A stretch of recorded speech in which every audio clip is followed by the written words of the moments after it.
Hello, Janksters, and welcome to another edition of the MagicJank podcast, the weekly show where members of Team MagicJank get together and we talk about Magic the Gathering, because it's what we do. My name's Graham. I go by HamHawks42 on the internet, and I'm joined by two lovely individuals. We've got Astralsflame. Astros, how's it going, man? It's going good, Ham. How you doing today? Dude, living the dream, man. Yeah, just here we are. It's we've had a number of great we've had a number of days now with a fresh standard, and I'm looking forward to talking about it.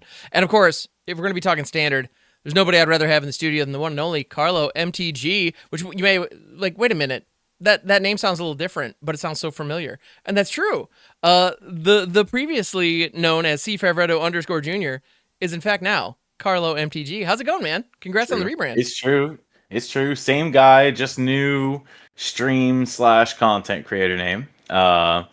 It's something I've been wanting to do for a while.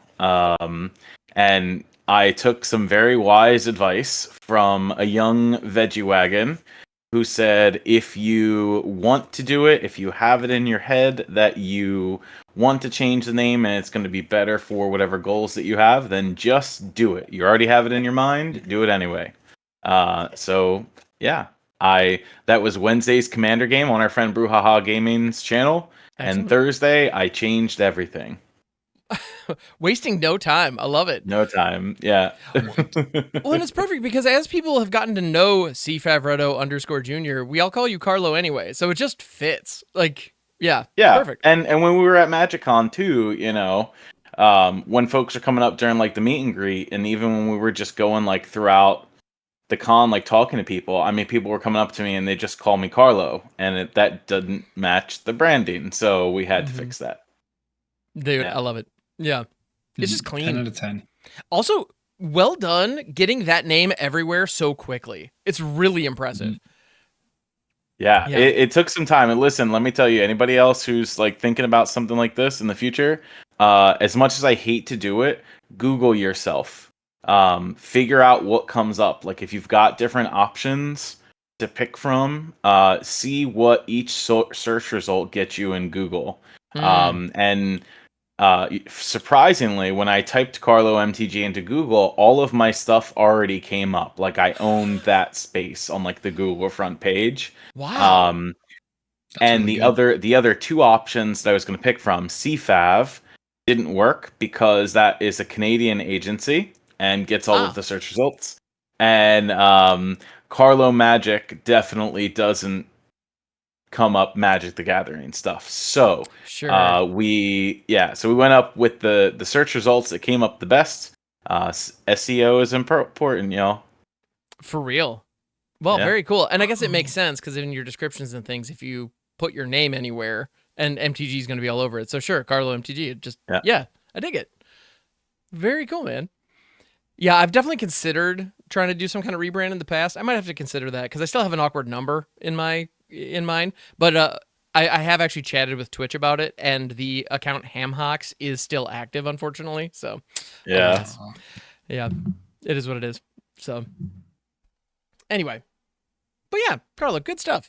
So today I was thinking, let's chat and catch up on kind of how we're feeling about Standard and especially Arena since the bans. So at this point, we've had some time to really kind of roll up our sleeves and hit the ladder and really get some reps in, as it were. And I know the three of us are all primarily best of 3 gamers, but I don't know.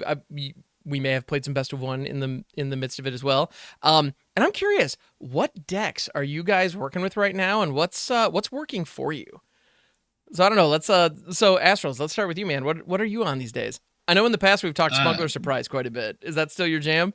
It is. I gotta say, top 3 for me right now.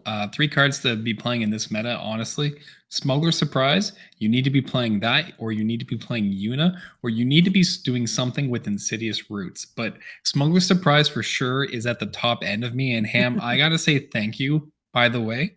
So I was jamming on stream yesterday doing some viewer brews and stuff, and I loved seeing your Sin Sparrow's Punishment deck. Oh my goodness. And I was like, I took it and I just did like a couple tweaks, just like a couple things to make me feel a little bit more at home.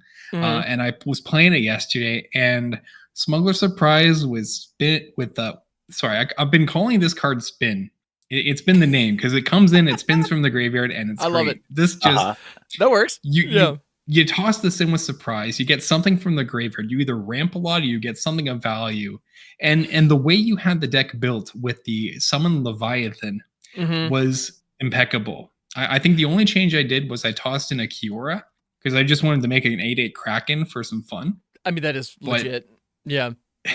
But I've had some it. versions of Leviathan decks that have had that. So you beat me to the punch a little bit, but well done. Yeah, the Smuggler Surprise, Sin, and Leviathan package, it's very silly because Sin Spear's Punishment is a Leviathan, so that when Leviathan triggers, you don't bounce Sin. It's very silly.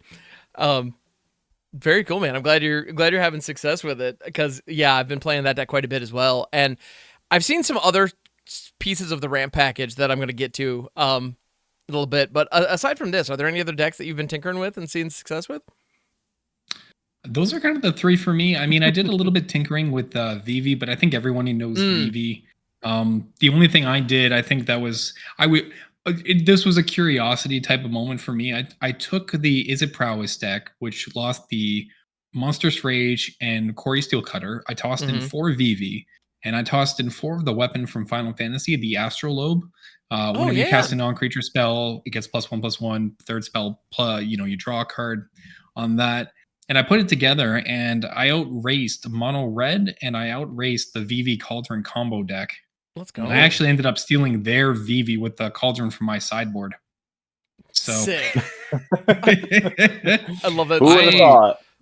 Yeah, I gotta say the Planisphere, I didn't foresee this being a contender card, but tossing into still a low curve Izzet Shell, I think that deck is still going to be a very good deck with this included in. Much more manageable, but still very strong. Yeah, listen, when we were doing in Vegas, when we were doing our draft with Melissa DeToro, we were drafting Final Fantasy on Sunday.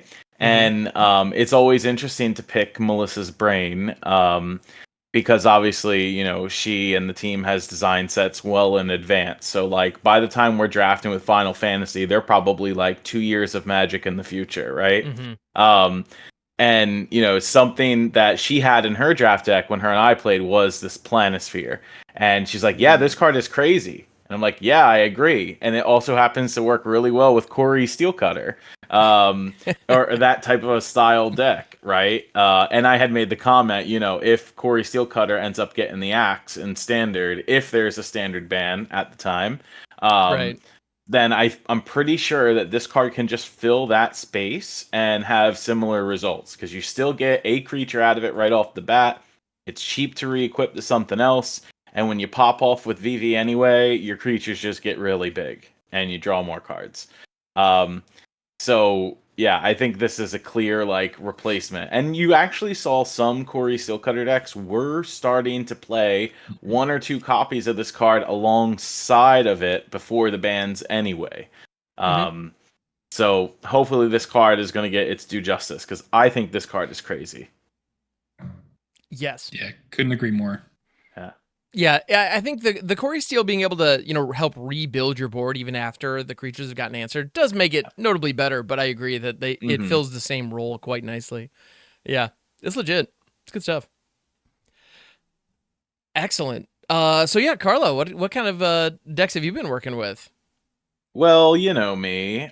Me and my son, Atali, the Primal Conqueror.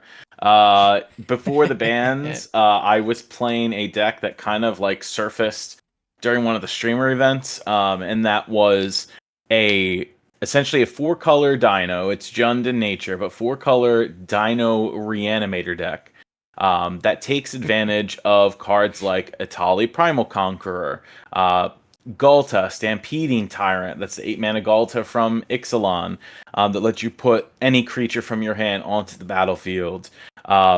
You also get to play Trumpeting Carnosaur, which discovers you into one of your Reanimator spells that you want. So casting Zombify is in the deck. 4 Zombify, 4 Rakdos joins up. And interestingly enough, because a lot of your dinosaurs that you're using in this deck are legendary, including Gisaf, Sun's Avatar, which is a reprint, but in Ixalan also. When you put multiple copies of legendary dinos on the battlefield with Rakdos joins up, your opponent is dead. Because the Rakdos joins up will deal damage directly to them. So it's a deck that's trying to cheese out some of these dinos as early as turn 3. And when I say as early as turn 3, it's because you can play cards like Invasion of Urgamon on turn 2. Discard your Reanimator target, make a treasure. Turn 3, you play land, zombify that dinosaur, and it's game over. If your opponent cannot answer that and you're able to land like the Jasath on the board or Galta to put into play the rest of the dinos from your hand, it's GG. I don't know any other way to put it outside of it's game over. Jasath will reveal what you need. Jasath will eventually reveal, Trumpeting Carnosaur or a Tali that's going to spin you into something else. Rinse and repeat. Find the Rakdos joins up after that, and that's what I was doing pre-ban. So when they did the bans and didn't hit any of my cards, I get to play with this deck for the next month before rotation. So yeah, I've been jamming a lot of that on the ladder. I did a solid platinum to diamond run playing only that deck. And then the other night on stream, because I play Viewer Brews every Tuesday and Friday. So Friday night stream, I played a different deck every match, and we went from diamond to mythic. Clean sweep. Dude, so sick. fresh band standard, different match different deck every match. Standard is healthy again. We're good to go. Unfortunately, we only have the standard format to play for about a month because when rotation happens at the beginning of August, everything will change again. And we kind of talked about this on many podcast episodes ago. Remember, Ham? We were talking about what were they going to do with the bans. If they banned any cards in Standard, were they going to put the bans into effect right away or wait until rotation and give us this month time in what Standard would have looked like with some of these cards out? And we weren't even talking about 7 cards being hit from Standard. We were talking about the notables, which at the time, I think, were just Monstrous Rage, Up the Beanstalk, and This Town Ain't Big Enough. I think those were the 3 cards we were talking about months ago. Yeah, something like that. Which, and I know y'all had a ban list discussion already, but yeah. Oh, but please, I would love your thoughts on that, because we haven't chatted since on this podcast since that came down. So yeah. Those cards should have been hit a long time ago. And I never advocate for bans in Standard, because to me, if you got to ban cards out of Standard, that's an indicator that the format is not healthy, and I would hope that Standard is always healthy. But reading their reasonings on the article that they published, they knew that these cards were problems and just wanted to wait till they had the data that was skewing the results to Standard being not healthy. But you knew that. You could have been axed those cards from the format and gave us a longer time to enjoy Standard, right? If they had made those Standard bans when they banned Underworld, Breach, and Modern, those are all cards they could have hit outside of Corey Steelcutter, right? Then we would have been having a more vibrant format. You would have had a Pro Tour that wasn't the top 8, 50% Izzet Prowess, 50% Mono Red with Mage Bane Lizard to stop the Izzet Prowess deck, which is kind of crazy to me, right? And we mentioned that before, right? Yeah. Mage Bane Lizard is a card that they were playing in Modern to stop the Storm decks or Underworld Breach decks. Right? It's a great hoser, but this is a sideboard card. You shouldn't have to put Mono this in your Red main has deck. no so business silly. playing this in the main. No. Exactly. No business would a normal Mono Red aggressive deck play this otherwise. So that was kind of crazy to me. So I would hope in the future, what I really wish is that if they're going to ban cards, do so more aggressively. Especially when the majority of them are commons and uncommons, and they're not rares and mythics that are going to hurt somebody's wallet, right? If that's never their concern when they're making bannings, but for most Magic players in paper, hitting cards like that does matter, right? Corey Steelcutter, I think, was $15 to $20 in paper Magic. I don't know if it still is anymore, but that's a multi-format playable card. Right, you're talking about a card that's making waves in Modern, that will make waves in Pioneer when that format becomes relevant again.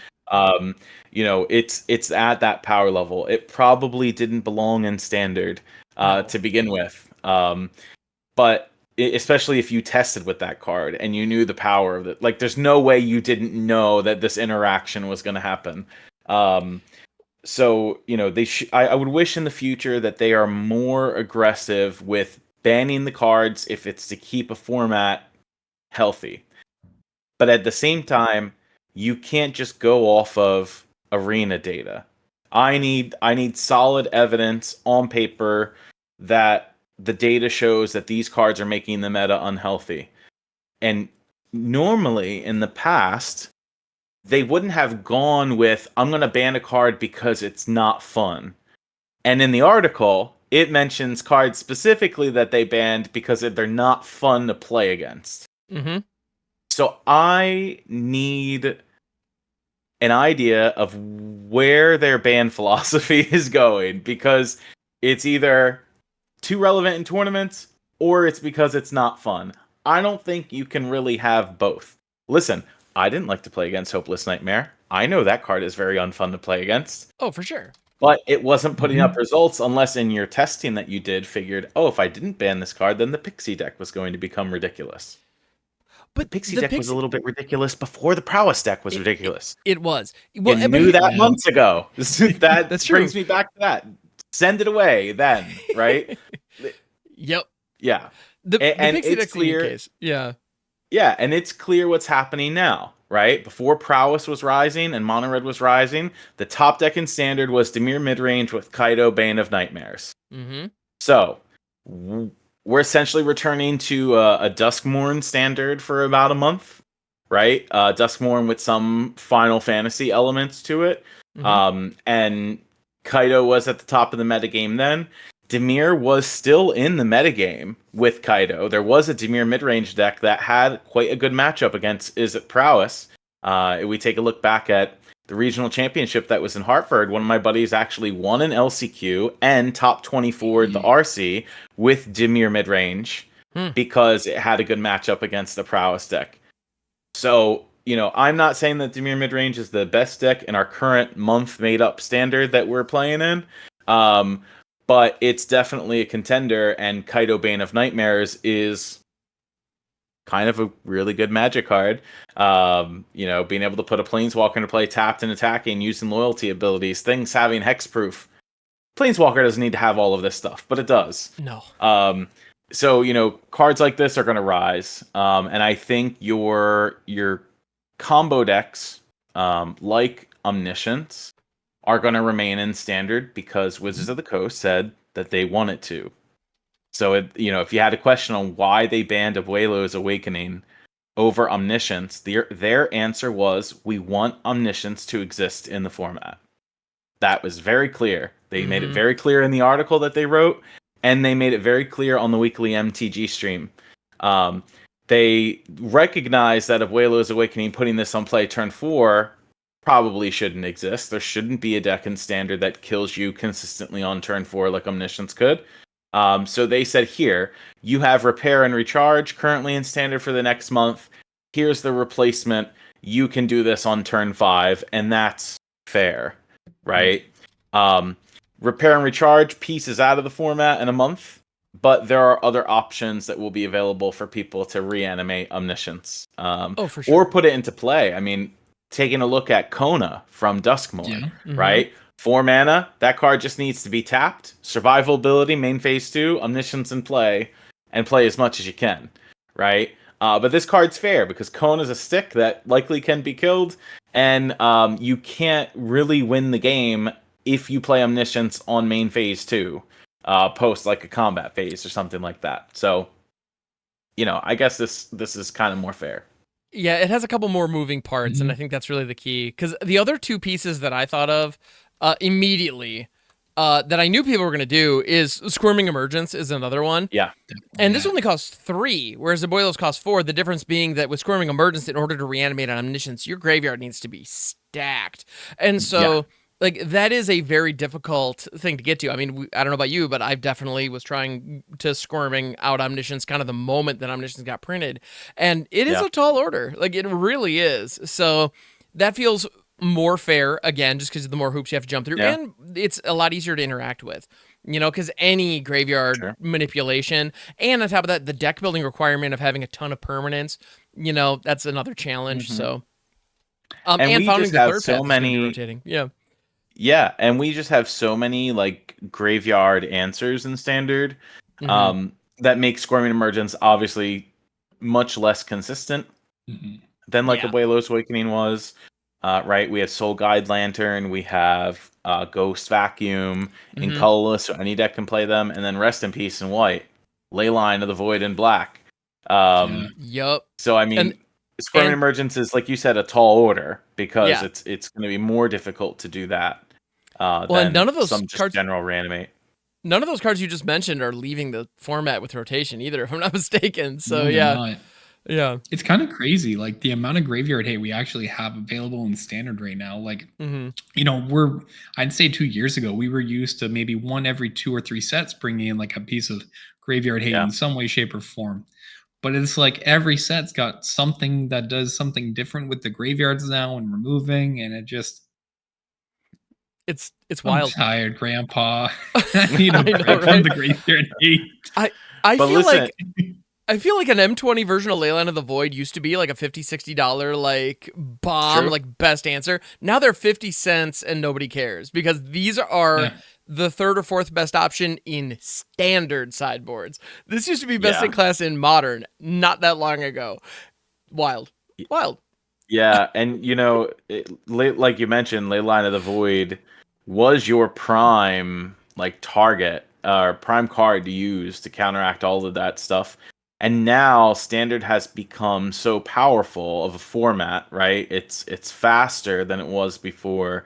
That Leyline of the Void, unfortunately, if you don't have it in your hand at the start of the game, it does nothing, and it Mhm. becomes a dead card in your deck, which is another reason why you're more like colorless sources, so i.e. Soul Guide Lantern, Ghost Vacuum, are just better suited for all decks. And I think that they keep printing those types of effects in standard because they know that the combo decks unchecked become crazy. Yeah. Listen, combo is something they said didn't belong in standard years ago, right? They said they didn't want standard to be a turn 4 format, and they don't ever see combo decks existing in the format. Now their tune has changed, where they want omniscience or combo decks to exist. So if they're going to do that, if that's their route, that's their goal, then they have to make sure there's an abundance of answers for that, because combo has become so dangerous in the past to put in standard. 100%. That's true. Absolutely. It's true. Yeah, and I think honestly, these graveyard answers are the only reason that Abhorrent Oculus hasn't just taken over the format this whole time. If it because that is a card that I know a lot of people are definitely believers on, and it just has consistently underperformed. And I think it's because if a graveyard gets shut down, there's basically no way to get it going. Once it gets moving, it's really tough to deal with, but you got to get it moving first. And it's harder than I know I thought initially. So it's interesting, though. So do you think a card like Abhorrent Oculus has a chance in the current standard environment? I think so, personally. I could see it. Yeah. Yeah, honestly, I could definitely see it. Like the weird thing too, if you look at the Oculus list, about 80% of the Oculus list matches the VV combo list, card for card. Mm-hmm. Eidetic Memory, Maraud, like the 1 mana, whenever you discard a card, +1/+1, FOMO, Inti, all of those cards are in the Is It Prowess list. The Soul Cauldron, I mean, I guess the Oculus list doesn't run Cauldron, but again, 80% of that package, you swap out the Oculus, you put in VV, and that's the same. So there's something about the package that works well. Okay. Yeah, 100%. Oculus was a strong deck pre-bans, right? I would say, Oculus is playable in multiple decks, right? So it doesn't necessarily have to fit like the Jeskai shell, which is trying to reanimate it as fast as possible. There's actually like a blue-red list that's been going around recently that is just taking advantage of, like you said, Inti and Fear of Missing Out, but also Marauding Mako and Yeah. Prophetic Memory and Steam Core Scholar. Like just keeping to the blue-red list that can also play Vivi if you really want to. Um, and rather than cheating out the Oculus, the cards that you are generally discarding to the graveyard because you have so many cards in your hand, or the abilities of your cards are making you discard, you can just cast Oculus and remove cards from your graveyard that don't matter, right? And still have the same type of an effect. You don't get to cheat it out, but it's still very possible to cast Oculus on like turn 3 or 4 and going crazy. Tursa Light Shatter also helps out with that a lot, both in the Jeskai list and the blue-red one. And Tursa lets you cast things from your graveyard. So if you pitch Oculus to your yard and then all of a sudden, hey, my graveyard has 7 cards in it, I can cast Oculus off of Tursa's ability and remove the other 6 cards, and here's my Oculus now reanimated. So, a lot of these blue-red cards, spoiler alert, tend to work really well with each other. And now they have a couple different lists that are out there, but between Vivi Cauldron, Jeskai Oculus, these newer blue-red lists. I love it. Honestly, Yeah. like Tursa is a great example of a card that has always been. Yeah, I think Tursa Light Shatter is one I've seen a ton, and it always read like it was going to be really strong. And I know people have kind of adopted it day one. Like I know it's been around, but as long as the Monstrous Rage Prowess build was there, running 3-drops, other than the occasional Screaming Nemesis, I suppose, just didn't seem to be a good idea in red necessarily. And now all of a sudden Tursa is just stepping in now that the whole format has slowed down a little bit. All of a sudden these hasty 3-drops look really strong. They do. They really do. The whole format seems to have all of Standard seems to be at least a turn slower than it was pre-bans. I mean, almost like 2 or 3, it feels like. It's kind of wild. And it's beautiful. I know, right? It is. I definitely say like 2 to 3 turns for sure feels adequate. Like we've seen Gruul Delirium coming back in now, right? Because before Corey Steel, Delirium was not like a top contender, but you would see it in top 32s, top 16s. It was pushing some good stats. And then when Prowess was around, it was just too slow because it takes you those 2 to 3 setup turns. Now it's kicking back in, it's punching numbers, and it definitely didn't need the Monstrous Rage anyway. So that's fine. Tursa's in that list, which is really cool and exciting. There was something really that I've really enjoyed that Final Fantasy brought to Delirium, and that's the Summon Brynhilder. Like that card, I think is so underrated in a lot of decks. Someone pointed out to me in a deck that they're playing for Rakdos, a buddy from chat, Goblin Mode Gaming, and in a Rakdos shell with Summon Brynhilder. Remember, the second chapter gives haste. You can stick your Unstoppable Slasher with haste on turn 3. Gross. That's pretty brutal. And I'm here for it. Yeah, it's kind of disgusting. I think this card is super underrated, honestly. Yeah, I'm inclined to agree because I know the haste on 2 and 3. I've used it a lot in various like Naya builds, and being able to drop an Overlord of the Hauntwoods and swing with it immediately is insane. As is being able to drop.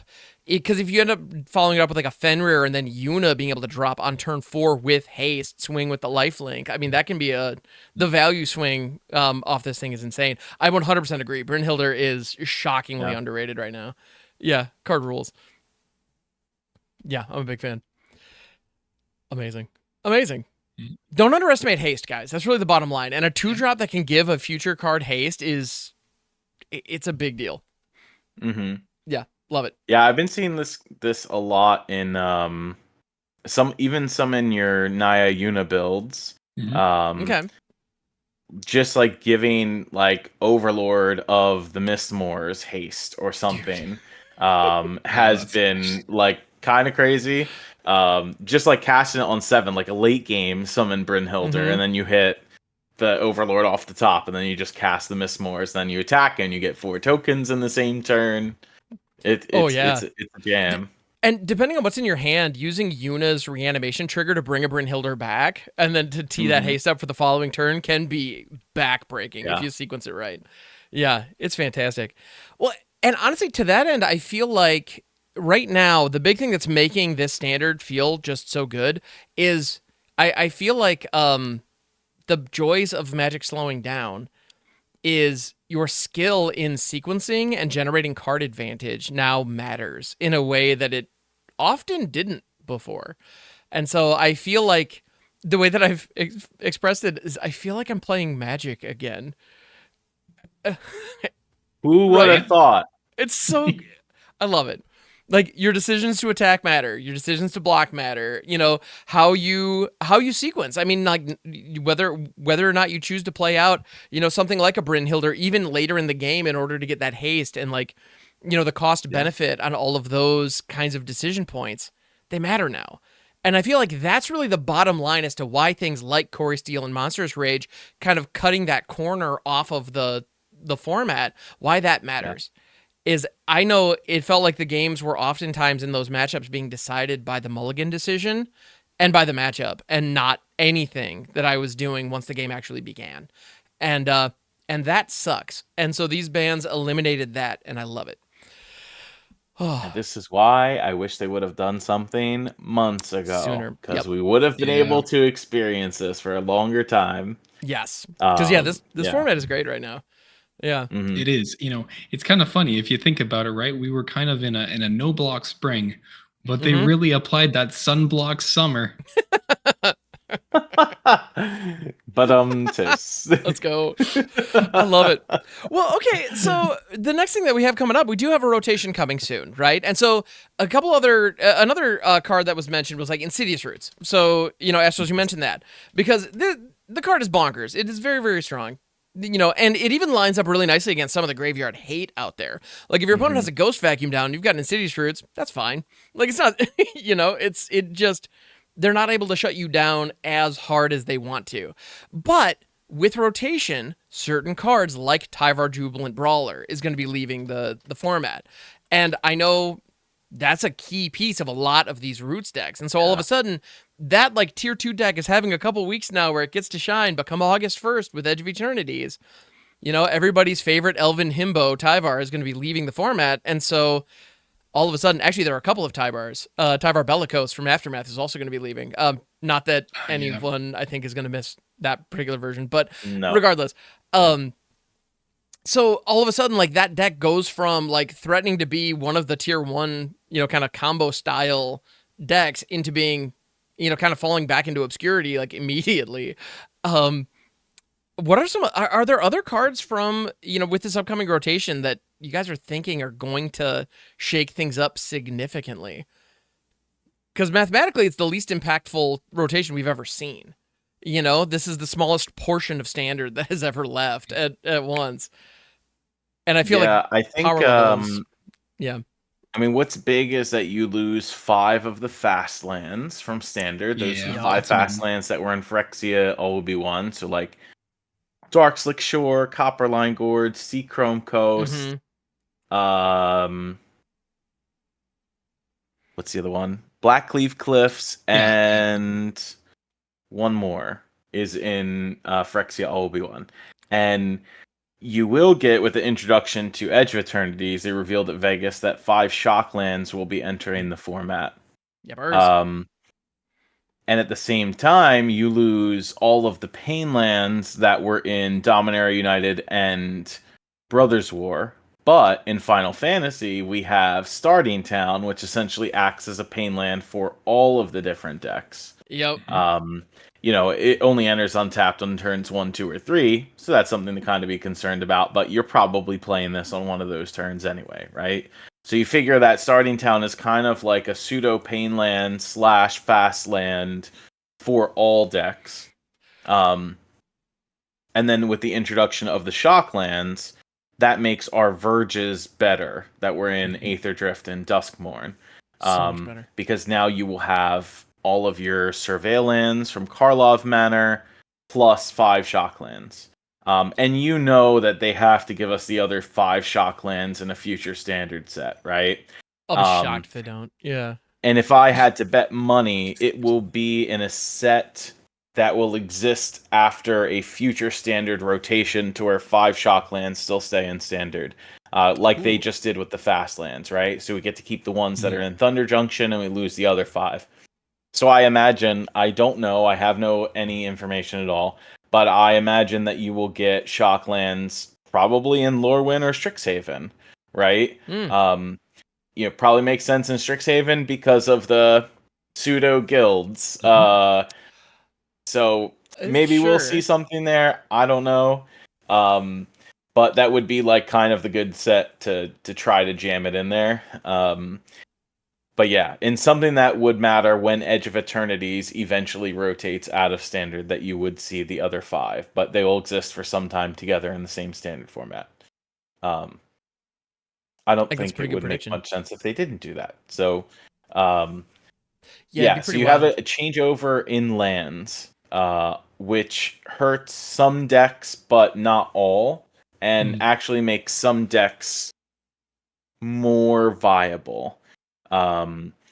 So, you mentioned Tyvar and Insidious Roots, Hmm. which is unfortunate that it loses that card, because Insidious Roots is a very fun deck to play.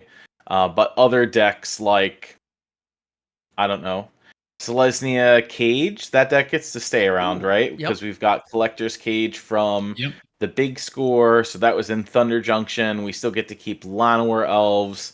That Yeah. stays. The Bright Glass Gear Hulk is amazing. Hmm. Um, that deck loses Razor Verge Thicket, but gains Starting Town, and I think Temple Garden. Was Temple Garden one of the ones previewed in Edge of Eternities? That I'm not sure. I I don't don't think it believe so. was. Probably not.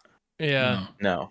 No, the ones that are Um, in Edge of Eternity, it's Watery Grave, Sacred Foundry, Stomping Ground, Godless Shrine, and Breeding Pool. okay. So yeah, it's a So, mix of enemy and ally. Yep. but we have Hushwood Verge. So maybe something that we see in the future is maybe the Selesnya deck becoming like an Abzan based deck, because you'd have Godless Shrine. Hmm. Plus you have Lush Portico, and you have the Verges and stuff like this, to see whatever else you can get off of Collector's Cage. Right now, that deck benefits from playing Overlord of the Mistmoors and the new Elspeth under the cage, as like your win cons outside of the already powerful Bright Glass Gear Hulk. That card is a house, by the So way. good. So I imagine decks like this that are kind of like tier 2 in the current format maybe get to rise up a little bit. Hmm. Um, but it all depends what is coming in Edge of Eternities, and what like Final Fantasy cards we haven't seen really rise to fruition yet. We already know the Duskmourn cards are busted, and Aether Drift is hoping that it gets something. Right. This is true. Yeah. Yeah. Here, how excited though are we that Leyline Binding is finally gone? Hey, no Very. more Zur. Ham, no I- more Zur. I don't miss that. Yeah, Zur leaving isn't going to be that big of a deal. The moment Up the Beanstalk got hit, that whole deck just ceased to exist. Yeah, it's I gone. find it so That's funny true, when that's people are true. like, "Oh, Zur is like the best, the best, the most competitive card in Standard." It's like, no, it's just not. Like Zur is doing a powerful thing, and it is a key piece of that deck. Sure, totally, No. but like Zur's not the reason that deck is good. Like Leyline Binding is part of the reason. Up the Beanstalk was a huge part of the reason. Like there was a lot of synergy that made that thing work. And yeah, no, I'm not mad to see all that go. Although with Dominaria leaving, I'm very sad that one of my favorite dumb legends, which I'm worried I can't spell it correctly. So yeah, Ritadrabic of Urborg is going to be rotating. Oh yes. I'm gonna Right, miss. I'm gonna miss right. Ratty Ditadrabix. I freaking yeah, I love this guy. It's so dumb. The card's so dumb, and it's just beautiful. But Yeah, it's okay. wasn't there a Legends deck at one point with like Rona, Ratadrabic, or however you pronounce it, Mhm. and Yeah. couple other things, and Relic of Legends, and Yep. Honest Rutstein. I'm just seeing some of them were Man. using Slowgurk the Overslime. I saw that. Yeah. Oh yeah. Yep. Yeah, Yeah. yeah. There was the Slowgurk build with Ratadrabic. You could do a couple things. There was the Firmiridan sword that created a copy of a thing that was used to make yeah. to do an Esper copy situation. There was also Jaxis. Um Yeah, Jax Oh, is the geez, in Streets troublemaker of New who Capenna, could, yeah. yeah, from New Capenna, who could make a copy of Retadribic that would like sacrifice and draw you a card, and then just it was so, it was like Kiki This G was a back in Copper time to be Legends. alive. It was, yeah. I definitely did some Mardu Jaxus Retadribic things. Jaxus rotated out last year, so Yeah. that particular janky dream specifically died a minute ago, but Retadribic, as long as that particular effect on Retadribic is just so uniquely stupid that nothing's going to replace it, you know? And I am going to miss Yeah. it because it was a really fun janky build around, and there were a lot of different goofy ways to do it. So, yeah. So Yeah. I would pour one out, but I don't want to ruin my carpet. So, yeah, sorry. But Retadribic, cheers. Here's to you, bud. Yeah. Yeah. Another deck that I think it's a little bit better post rotation without seeing other cards from Yeah, Edge of Eternities yet is probably the blue-white artifacts deck featuring Simulacrum Yeah. Synthesizer. That's in Thunder Junction. A lot of the new Simulacrum Synthesizer blue-white builds have been taking advantage of cards like United Battlefront, Mhm. Oh, yeah. which is from Tarkir Dragonstorm, to sort of put the artifacts into play. And some of those decks were playing Kayla's Reconstruction, which does rotate, but they were playing like 2 of that card in the deck. Mm-hmm. But aside from that, that deck is pretty much rotation proof. It loses Seachrome Coast, but again, you have Starting Town. And you have plenty of other duels that you can use in these colors that I think is probably fine. I don't know what else that you could play to sort of replace maybe the Kayla's Reconstruction. I imagine you just play more 3-drop artifacts that you can trigger the Simulacrum Synthesizer off of, to be honest. Probably, yeah. Repurposing Bays of 4 of at some point. Yeah. And so, yeah, I think this deck gains from rotation because it's largely rotation proof and very powerful. Because if you can't deal with Simulacrum Synthesizer, usually you lose. And your red decks or red base decks that were playing cards like Brotherhood End aren't going to be able to do that's that right. anymore because that rotates. And that's that was from Brothers War. So you have like single target artifact removal spells like Abrade and Heritage Reclamation and stuff that are still in standard. The only mass artifact destruction spell I think that we keep is Season of Gathering from Bloomburrow, and that card's like 6 mana.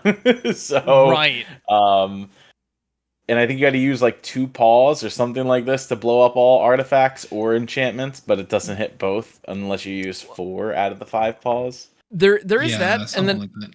Murders of Karlov Manor also had the split card Cease Desist. Yes, that Desist one's is a 6-drop. So, but again, similar situation. It's a 6-drop sorcery, and that destroys all artifacts and enchantments. So if you are using enchantments and they are using artifacts, tough luck. Yours get blown up too. So it's awkward.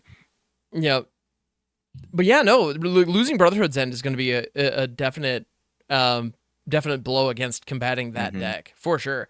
Because I think Brotherhood's End has quietly, kind of without a lot of fanfare, kept a lot of that kind of thing in check. You know? Yes. Yeah. Definitely, So yeah. we're gonna feel the loss of this card. I think maybe more than people realize. You know? Yeah. Yeah, and also with, the loss of Brothers to the End in terms of cheap like damage to board wipe. Cards, I mean your aggressive decks, I don't want to say get better, but like more of your mid-rangey decks get kind of better. Specifically the Mobilize builds. I've been seeing a lot of like Boros and Mardu Mobilize recently on the arena ladder. You're talking about decks that are playing like Voice of Victory, which notably is a 0 or is a 1/3. They're taking advantage of War Leader's Call to buff their team and deal incremental damage. They're playing the 1 mana Goblin, the 1/1 that when it attacks you get a 1/1 and then you can shoot a creature for 2 mana and sacrifice in its Stadium Headliner. They're also taking advantage, at least in the Mardu builds, of playing Sephiroth, because Sephiroth is that pinger for you.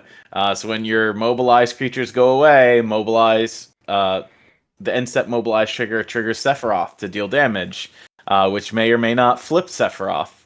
So, you sort of like this double-edged sword. here by playing War Leader's Call in the same deck as Sephiroth. So the creatures enter and they deal damage, and then they leave and your opponent takes more damage, and Sephiroth flips. Oh yeah. You know, And- without Brotherhood End in the format, strategies like this are more viable because outside of that, I think we have Slagstorm was in Foundations and deals 3 Yep. to each creature for 1 in double Yeah, red. it was. Yeah. Yeah, and that's fine. If that's the best we got, okay, we'll make it work. And there's also Fire Magic in Final Fantasy, which has the Right. added bonus of being an instant. So that's nice. But it's 3 mana for 2 damage. If you want to deal 3 to each creature, it's 6, which that's a tall order, unfortunately. Yeah. But yeah. Well, and notably, this also can't hit Planeswalkers, which is something that, if I recall correctly, Brotherhood's End could. Not that it came up often, but and maybe with Liliana of the Veil leaving, it'll come up even less often. I don't know. Yeah, R.I.P. Liliana the Veil. I know, right? Gone from standard once again. To be honest, though, when they showed that reprint in Dominaria United, I was like, there's no way they're ever putting Liliana of the Veil back in the standard. And now we found ourselves saying with the Final Fantasy, this set, there's no way they're putting Dark Confidant back in standard. And here we are. Here we are. Tarmogoyf next. I mean, Maybe. One of the spots in the Edge of Eternity story, you know, Mark Rosewater's teaser was there's a Lurgoyf creature type, but it was attached to something else. It wasn't just Lurgoyf. So, you know, don't blast us in the comments that we're saying Tarmogoyf's coming in Edge of Eternities. We don't have that confirmed or denied. But the fact that there is an area where Lurgoyfs exist in Edge of Eternities makes it a possibility. And Tarmogoyf, not for nothing, is also kind of like a cheaper card that exists in Magic, where it used to be $1 bajillion. Oh my goodness. And often comes up in conversation, would Tarmogoyf be too good in Standard? Well, would Dark Confidant be too good in Standard? That answer is no, by the way. Yep. Yeah, no, Dark Confidant is you know, a perfectly reasonable ad. It's better than I thought. I thought it was going to be actually actively bad. It's good, but it's not too good. Yeah. It's hitting like a nice spot. Tarmogoyf probably would fit into honestly a similar kind of spot. But at least, you know what? At least Bob and Lily had their original cards. They didn't get turned into a card that makes Tarmogoyf tokens. Like Tarmogoyf, like our boy has been massacred into a card that just makes Tarmogoyf tokens. Yeah. Oh my god. On 2 cards, by the way. Hey, but if you happen to print Tarmogoyf in the Standard, that means you can have relatively Boomer Jund in Pioneer. It's true, actually. Yeah. Yes, Lily, Bob, and Tarmogoyf. It's true. I'm sure at least Reduke would show up to those tournaments. Oh heck yeah. Well, Definitely. and I mean, right now in Standard, we do have, so we don't have Tarmogoyf necessarily, but we do have your like Souls of the Lost, which you know, or there's the Urborg Lurgoyf, I suppose. Like, so we have some of those creatures, and we even have like Molten Collapse, which is you know, similar to, you know, Dreadbore and whatnot. So I don't know, like if you want to play a variant of Boomer Jund in Standard, you could put something together that does a close approximation, and and honestly, you'd probably be really underwhelmed at how poorly it does. But it's unfortunately my guess. I'd love to be wrong on that, but it can exist out there. And please blast me in the comments if you've made it to Mythic playing Boomer Jund in Standard, because we believe it or not, we're rooting for you. I want that to be successful. I think it's great. Yeah, fun stuff. Yeah. I mean, also, I guess another quick call for like decks that essentially are coming back. I mean, we know like the black-based mid-range strategies like Dimir can come back, but also the demons decks were a thing with pre-ban, like mono black demons or Orzhov demons playing like pest control and stuff like that. Most notably, the deck loses Archfiend of the Dross, which is in Phyrexia, all will be one. So you can't like have this very strong 6/6 out that blocked everything, or attacked you in the air and killed you. But you can have like what is the 5 mana card? Speed Demon from Aether Drift is like 5 mana. On top of that, you still have the Unstoppable Slasher and Bloodletter of Akhlazot's combo that remains in Standard that one-shots you on turn 4, if your opponent has no interaction, I guess, for either of those things. Shielder the Apocalypse pieces out from Standard. Finally, it has felt like that card's been in So Standard good. forever. However, we have picked up Cecil Dark Knight from Final Fantasy, which has been an incredible addition to the black-based builds. Turns out a 2/3 for 1 black mana is just genuinely strong. It doesn't matter if it deals a bunch of damage to you. And boy, if Cecil flips, and you don't do anything about it, you're gaining the life right back, and then you've got this thing that is protecting the rest of your creatures for the rest of the game, which is fantastic.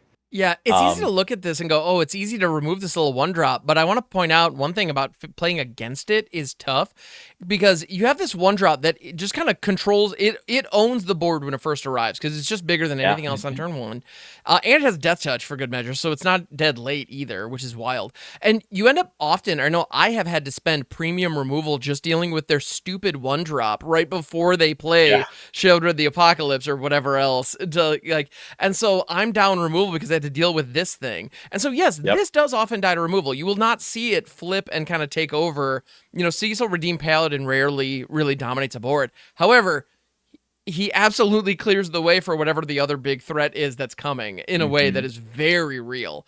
So, yeah, this card has overperformed like crazy. It's really strong.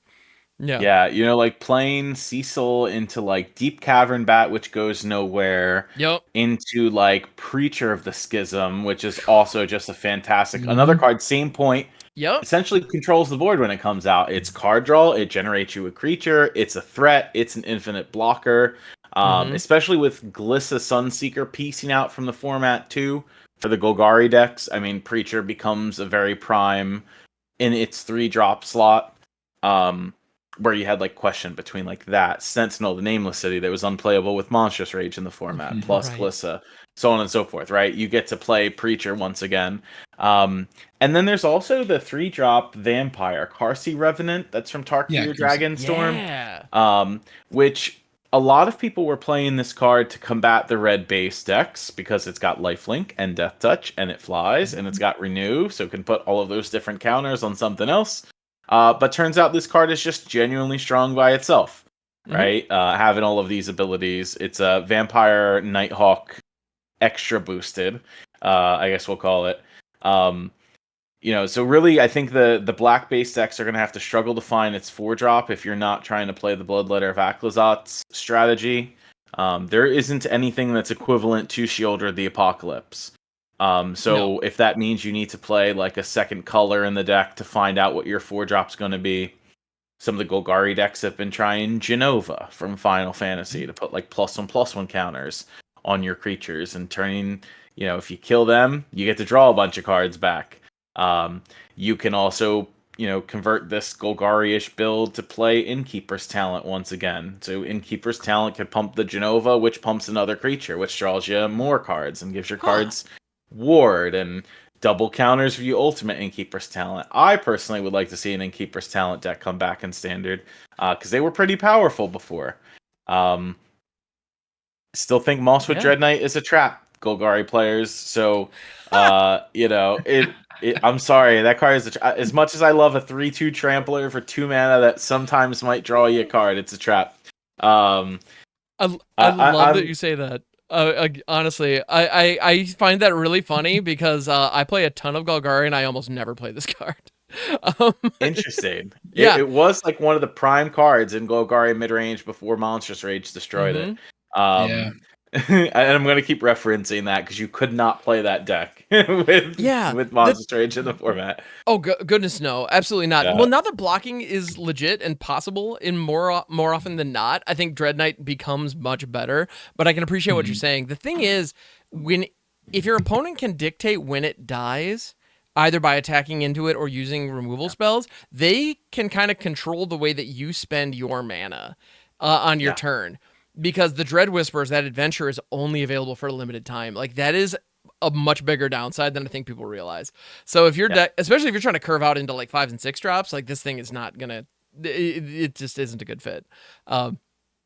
I don't know though. Like, it's funny though, because without Tyvar, I still want to play some kind of Insidious Roots build, and Carsey Revenant is one that I've used alongside Insidious Roots in kind of a mid-range shell, and that slaps. That thing is so good in those style of builds, because what's better than a 6/7 plant? What about one that flies lifelinks and death touches, and you get the trigger to boost it in the process of buffing it up? Monster Dread Knight might actually fit in a deck like that, or you're going for value and cards leaving the graveyard becomes relevant. But that's a really narrow use case. That's very specific. I think in general, I'm with you. Just if you're looking for just good mid-range value, this thing was the gold standard for a while, and I don't know that it still is, or I think you could be doing something better. Yeah, I'm with you on that. Yeah. It's kind of lost its luster, really. Like, it's okay, but it's not going to be your ideal choice. Mm-hmm. Which is funny. Now, the prime removal spell that we lose with rotation in black is Go for the Throat. That was in Brothers War. So that's true. You won't have that prime 2-mana removal spell anymore. You probably replace this by playing like Shoot the Sheriff, which not biased at all, totally was my preview card in Thunder Junction. It was a darn good one too, if I may say. People are gonna have to keep track of outlaws again, because they keep printing different outlaw creature types into standard, probably specifically to avoid this card. But all of your lizards are mercenaries, so if like the lizard deck becomes the thing post rotation, which it can, you can try to play it again now. The lizard cards are very powerful.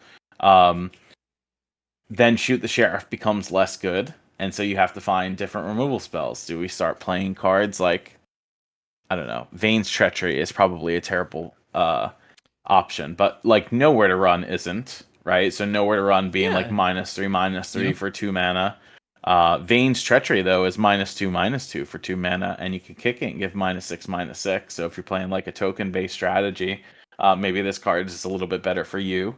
Not bad. So, what becomes the prime 2 mana black removal spell? Because all of those mid-range decks need it. Yep. I'm curious, is there ever a world in which you play Fell? I mean, Fell destroys a tapped creature for 2 mana, or target creature for 2 mana. It's unrestricted in what it can hit, but it's a sorcery. So I say that because I know this is a card that the stuff it's doing right is really, really good, but its downside is really significant and easy to underestimate. Sorcery speed versus instant speed is nothing short of enormous. And that's really the only problem with this. Like, if it wasn't for that, this would be strictly better than Go for the Throat. But you'll notice, people are still playing Go for the Throat. Nobody's playing Fell. So, Yeah. Aren't we? We're also losing Cut Down this rotation, too. So we sure are. Like, premium 1-drop removal. Like, I guess we have Disfigure, but like, Disfigure doesn't remove Cecil, which is kind of scary. Or Stab. Stab, I guess, is another option, right? Yeah. Mm-hmm. Yeah. Yeah. We're running Caustic Exhale and playing Dragons. What a world. Oh, no. Jaffer was saying the other day that he would like to see Fatal Push in Standard. Ooh. I'd be for that. I don't think so. No, I don't think so. I think Fatal Push is too powerful of a card to put in Standard, though. And honestly, I have no inside information on this or anything of that nature, but I suspect you're correct that Wizards feels the same way, because they just did the Final Fantasy bonus sheet, and Fatal Push was on it. The battle at the Big Bridge is apparently an event from Final Fantasy V, and they skinned that as Fatal Push. So they did recently reprint Fatal Push, but specifically into a slot that did not put it into Standard. Listen, I would have agreed with you until Omniscience, because they did a very good job of giving players Omniscience before before Foundations came out. That's true. Right? Remember, Omniscience was on the bonus sheet for Eldraine? Yep. And so they sort of set the player base up for it, making sure that you had copies of this card, and that also avoided Omniscience being printed directly into Foundations and being like a $30 mythic, right? Omniscience is Sure. not a high, not that Wizards cares about single card price values at all. They don't. They say they I mean, don't. they clearly never, But ever, ever they, look at that. Yeah. yeah. Wink. But Yeah. building up some of the card availability though, so people have that in advance, is beneficial. Mhm. I never thought I would see Omniscience in Standard again. Period. And when I was the Foundations ambassador and I saw that Foundations Omniscience in the set, I'm like, there's no way. But here we are. Here we are. And you can play different variants of Omniscience if you want. And Wizards wants that to exist. So I wouldn't be surprised if they put something like Fatal Push back in the format, considering the amount of reprint sets that Fatal Push has been in. Multiple reprint sets. So it's, Yeah. the card availability is quite there. Um, Fair I'm enough, pretty I sure it's been suppose. on more than one bonus sheet too, right? I think you're right. At least 2 or 3, right? Plus secret layers. Like we've had a good Yeah. selection of reprints to make its availability like fairly normalized. It's still a $5 uncommon for the most part, which Yeah. anyway, secondary market prices. But the availability is there. That's the thing. It's available. Yeah. Yeah, true. And a lot of people have them, in their boxes and whatnot. So, if they did bring it back to standard, enough enfranchised old heads would be able to just go to their bulk and pull them out. So, yeah. And what's interesting, and sort of like to circle back to like the ban announcement, where they talked about wanting to make sure that from now on, remember they've designed Magic like 2 years in the future, right? Mm-hmm. From now on, they want to make sure that they're not printing 1-drops that are like too powerful in the standard. So if they had anticipated the 1-mana cards that they banned, i.e. Heartfire Hero, still being very relevant in the format, it wouldn't surprise me if, since Cutdown's rotating, they put Fatal Push back in the standard to help combat that problem. Because the cards would already have been designed already. It's not like they're cutting it from the set. The product's printed. So it wouldn't surprise me. Not saying that this is something that's happening. I think personally Fatal Push is too strong for standard. It's fine in Pioneer, Modern, and whatever other formats that it's relevant in. I think if you put this card in the standard, your black-based mid-range strategies are just still forever good without Go for the Throat. But yeah. Card's very good. Fatal Push alongside Kaido is a hell of a drug. Right. That is accurate. Can we also just appreciate how the design philosophy has still kind of gotten powerful despite the bannings? Like, remember when, like, we know the story Oko's been banned, 3-mana walkers are powerful. Somehow they managed to make a 4-mana planeswalker a 3-mana walker. Think about that. They did figure it out. Yeah, Kaido Bane of Nightmares is technically a 4-drop, but it comes in attacking at 3. Yeah. Listen, I thought after we went some time where we all experienced a standard full of Wandering Emperor that they weren't going to do it to us again. Were we wrong? Wandering Emperor rotated, and Watsy said, "Hold my coffee. Here's another one, and it's in blue and black, and it's 2 colors, so surely it's not going to be played as much as Wandering Emperor was." I mean, clearly. Yeah. Clearly. We're not going to give you another Planeswalker with pseudo flash that can do things as a creature, and that, oh wait, it also draws you cards. Pretty good. It's pretty good. Oh, and it buffs itself? What? And Crazy. it buffs a land that's all creature types, like Soulstone Sanctuary. Right. Well, my god, and we could play that in the same deck? Yep. There's no way. Absolutely. Oh, you can throw an Annex 2 and suddenly your demon, it's a demon ninja? Guys, we broke standard again. We've done it again. Oh, here we go, breaking the format again. I'll have you know, the very first reported result event that I saw personally, and this isn't indicative, and it's stupid because the screenshot is like going everywhere saying that standard is still unhealthy. It was like one of the first Magic Online challenges. It's from like the 4th of July, literally. Oh, wow. So by the time, whenever you hear this, from the 4th of July, 52 players, MTGO standard challenge, 1, 2, 3, 4, 5, 6, 7 Dimir mid-range out of the top 8, 1 being Amzurius Omniscience. It is the only event like that in the last couple days. So if you're seeing that silly screenshot on socials trying to tell you that standard is still unhealthy, number one, remember this. There will always be a best deck of a format. Not saying Dimir mid-range is it? But Kaido is a hell of a drug, so why not try to jam that card for at least the next month, right? And two, if you take a look at any other result after this, Standard is actually flourishing, no quotation marks needed this time. So please be mindful when you see things like that on social. Obviously, they're trying to put you towards a narrative that isn't necessarily true. 100%. In fact, still the number one strategy I see personally playing the arena ladder is an is it variant, even though there's been multiple bans to like hit that deck. Magic Online and Arena are never going to be the same in terms of what you see. Magic Online is more of a competitive scene than Arena. That's not me saying that Arena is not competitive. I'm just saying you have prizes on the line constantly on that platform. You have, tournaments that are going to more qualify you for higher level play of Magic, that aren't just your normal like play-in qualifiers that you experience on Arena. And so the more competitive sense on Magic Online, in my opinion, is what you will more see in paper Magic in a competitive scene. And remember that we are ending the current RCQ season at the beginning of August or at the end of July, however that fits, before the pre-release. Right now we're in a modern RCQ season. After that, we get 2 standard RCQ seasons back to back. So fresh rotation, fresh format, and it's not going to look all that much as it does now. So some of your decks, like we've discussed so far, are going to still exist, and they're probably going to get some new tools, and you're going to be able to play them. But for the most part, standard will look different again in a month. Heck yeah.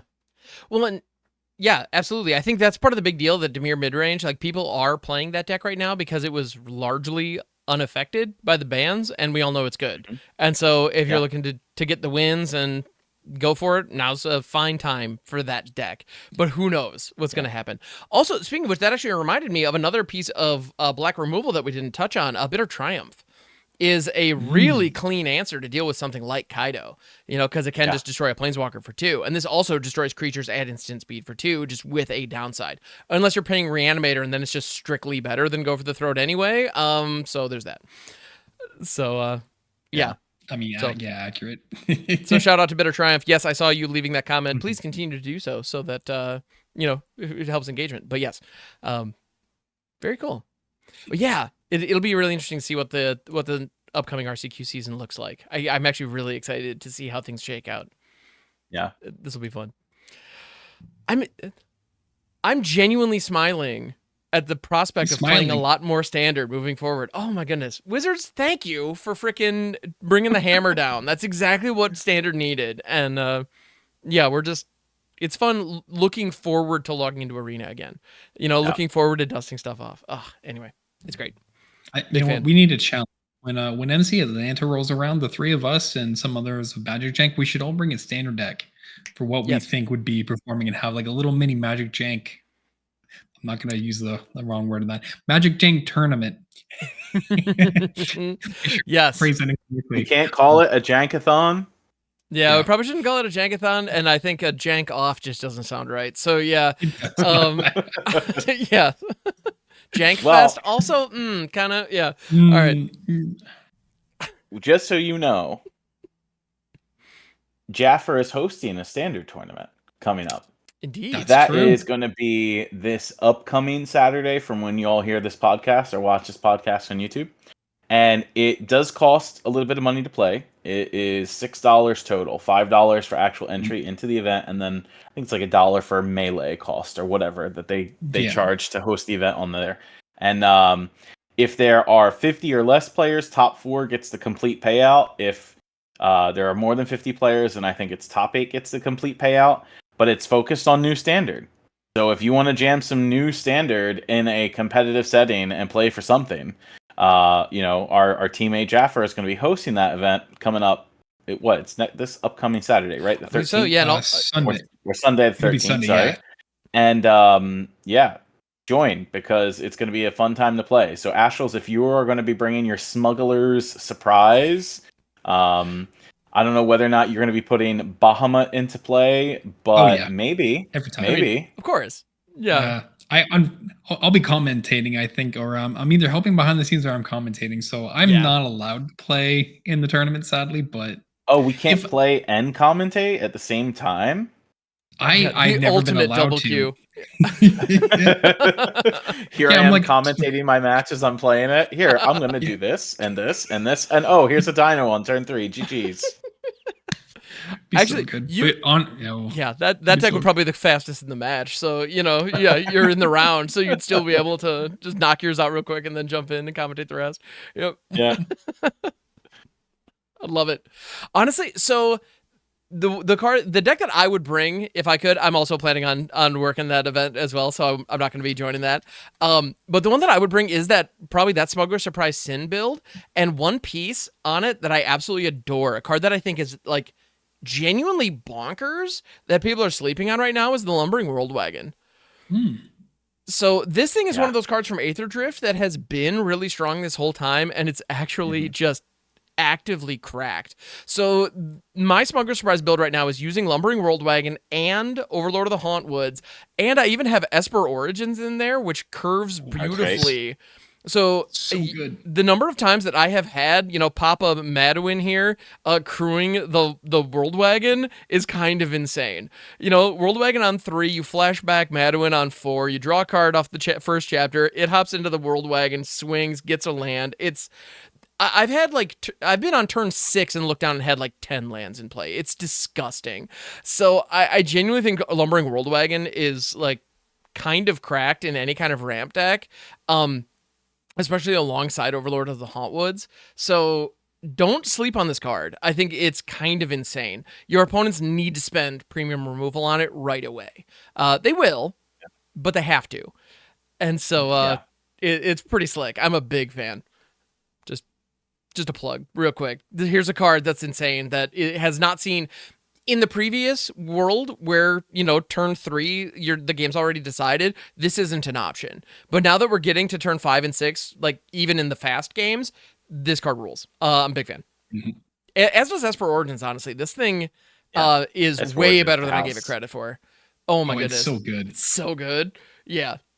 Play Esper Origins, guys. It's awesome. It's better than you think. Just, yeah. Unless you're nodding along as I'm saying that, then and then keep doing what you're doing. All right. Yeah. Anyway, cool. Any other fun tech that you guys want to talk about, or anything else that you want to bring up while we're here? Because we're looking at about hour 12 so far, so this has been a quality conversation. But I do want to respect your time and the audience's time. I just want to remind y'all that today, as of recording, is Sunday, July 6th. And so that means, let's see, in 14, 15, 16, 17, 18, 19 days until the Edge of Eternity's pre-release as of this conversation, because that pre-release weekend is the weekend of July 25th, 26th, and 27th, which crazy. means that we will all likely be participating in the streamer event, which will happen on Wednesday the 23rd. It's not officially announced yet, but it's always the Wednesday of pre-release week. And that means Edge of Eternities will go live on Arena on Tuesday the 29th. If I remember correctly, because it's always the Tuesday after. I believe that's so Edge of Eternities is coming up in a little bit more than 2 weeks. Even though it feels like Final Fantasy just came out, because it did. And we're going to be ready for a brand new standard format in 3 weeks. Yeah. And actually on July 14th as well, in the midst of preview season, I actually have a preview card from Edge of Eternities that I'm going to be showing off. So check out the socials for that. Hemhawks, what is your preview card? Can you tell us in advance? Yeah. What is it? I'm you know what? I'm happy to tell you guys. I'm happy to tell you guys on July 14th. So, yeah. All right. Alongside everybody. So, yes, I'm looking forward to it. It's going to be a lot of fun. Yeah. Good stuff. You know, kind of speaking like briefly on the spoilers, I will actually say, kind of segueing to it slightly, this is the first preview season out of all the sets where I feel like previews have not been rushed. Yeah. I gotta say, and I'm for it. Yeah, they gave us the first look at Vegas, and they spoiled Vegas, yeah. the Shocklands and then a handful of big powerful cards, including the super dark Sothera Super Void showcase, which I think it looks pretty neat. It's one of those I can already tell like it's gonna look way cooler in person than it does, in the digital image. But also reading the card explains the card. I just anyway. It literally doesn't have a text box on it, so I just find that really funny. And it's a very complicated card. So all right, cool. But regardless, but yeah, exactly. They haven't rushed things, so they've released the stories, and I believe actually, I think they finished them as of this, or they're almost done with the stories. And those have included like like they've done individual spoilers with the chapters, but they're relatively kind of unassuming, like commons and uncommons that really sell the aesthetic without really like these are draft cards. They're probably not going to be. They're not going to really be impacting constructed. So we're going to find out more about that later. And yeah, I agree. It's interesting. They're pacing themselves very nicely here, and it's cool. I like it. Yeah. Groovy. Awesome. Well, I suppose this is the time when we would ask a question of the day, but I always forget to prepare one. So let's see. Well, we kind of talked about the decks that we would play if we played in Jaffer's event. Yeah. So I guess our question should be, what card are you looking forward to playing with the most? What singular card in a post-rotation standard without seeing Edge of Eternity's cards? That's an interesting one. For me, we've touched on a lot of the cards that I've been very much enjoying playing, and obviously your Zombifies and Valgavots and all that jazz. Y'all know me. One card that I absolutely adore that no longer has seen like any play recently, although I have seen people using it in place of Abuelo's Awakening, Reenact the Crime. I think yes. This card is genuinely nuts in what it is capable, what you are able to do with it. And but you need to be creative. You got to have your head on a swivel, and you need to be very adaptable. You like don't make a plan with this. Just keep an eye on everything that's getting cast or discarded or milled, always. And I get a really big kick out of that. And come to think of it, I suppose mill in general is something that post rotation we lose Jace the Perfected Mind, and so that that eliminates almost all of the current existing mill decks. But we have things like the Water Crystal and like the River Churn Monument, and so I'm very eager to see what kind of crazy nonsense do mill players cook up in the future, because I think it'll be interesting, and Reenact could be a part of that. So that's where my head goes. Yeah. Astros, what about you? Man? Yeah. Oh, Smoker Surprise. Oh, yeah, I could imagine this. Yes. I'm going to play that until it rotates in 2027. That's just me. That card is... It's just great. It's everything I've ever wanted for a ramp deck. Yeah. I mean, I'm with you on that, honestly. So, okay. Cards reminds me of old school Tooth and Nail and Twine. Yeah, honestly, it's that kind of feel, and I'm here for it. Just let me cheat in two big things. I still just love cheating in a Uranian Progenitus and then seeing my opponent be like, "Whoops, what does this protection mean? Why can't I do anything?" Makes me smile. Excellent. Yeah, for me, it would have to be Elspeth Stormslayer from Tarkir Dragonstorm. I think that is one of the best planeswalkers that we've seen printed since Kaido Bane of Nightmares, but in quite some time outside of that. Elspeth is a planeswalker that does everything I wanted to do. Doubling tokens, giving my creatures evasion, protects itself. Like, to me, this is like, if there's a planeswalker card that fits everything that a planeswalker is supposed to do, it's this card. And it works alongside of amazing cards like Carrot Cake, and I'm a Caretaker's Talent enjoyer. So, I'm going to be excited to build some decks with like Virtue of Loyalty from Eldraine again. And there might be doppelgang in said token deck because, doubling season sounds like a fun time for me. So we might be doing that. But yeah, this is my jam. So I foresee myself playing a lot of this card in the future. Heck yeah.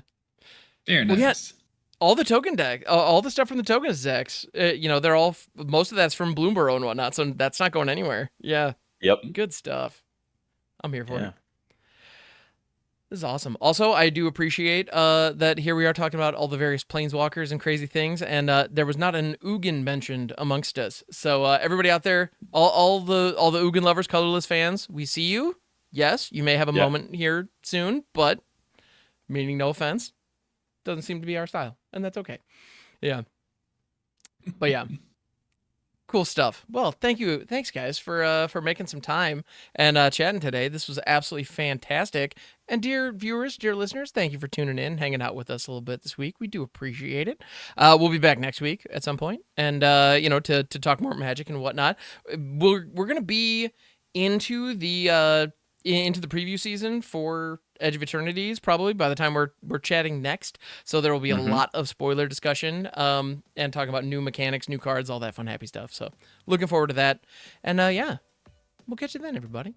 Take it easy. Later. Later. Bye.